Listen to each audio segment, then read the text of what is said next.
TTD நம்ம ஜீவா அவர்களோட நடிப்புல வெளியான இந்த படம்.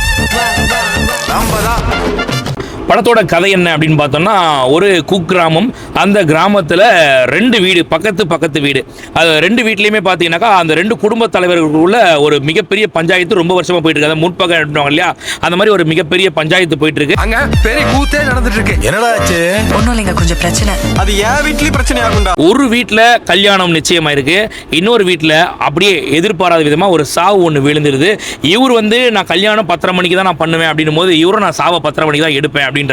இந்த 2 பஞ்சாயத்தை தீர்த்து வைக்கிறது தான் ஜீவா அவர்கள் உள்ள வராரு. மாப்பிள்ளைய மனமேடையில ஏத்துற வரைக்கும் எல்லாம் என் பொறுப்பு தான்.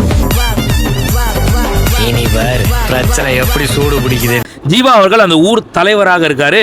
இறுதியா ஜீவா அந்த பஞ்சாயத்தை தீர்த்து வச்சாரா இல்லையா அப்படின்றதுதான் இந்த படத்தோட கதை. சாயந்தரம் இளவரசி விட்டு கல்யாணத்துக்கு போறேல, கல்யாணம் எடுப்பா.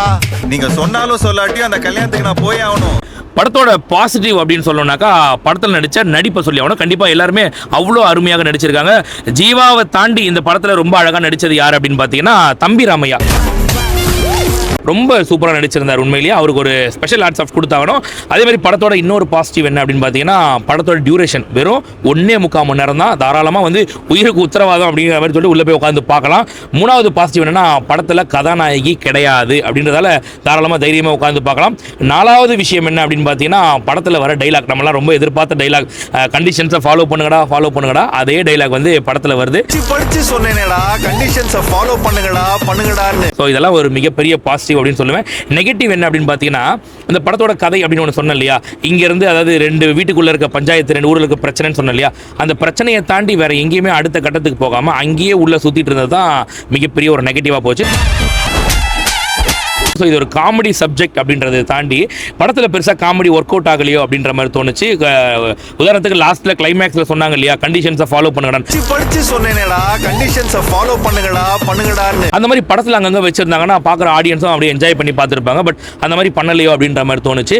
பட் இதெல்லாம் தாண்டி இந்த படம் என்னை பொறுத்த வரைக்கும் ஆவரேஜான ஒரு 1 டைம் வாட்சபிள் அப்படி தான் சொல்லுவேன். இந்த பொங்கலுக்கு எந்த படத்தை பார்க்கலாம் அப்படின்னு கேட்டால், எனக்கு தெரிஞ்சு இந்த படத்தை தாராளமாக ஒரு தடவை ஃபேமிலியோடவே பார்க்கலாம். இந்த டிடிடி ஜீவா நடித்த படத்தை தாராளமாக பார்க்கலாம் அப்படின்னு சொல்லுவேன். படிச்சு சொன்னேனேடா, கண்டிஷன்ஸை ஃபாலோ பண்ணுங்கடான்னு கேட்டீங்களா?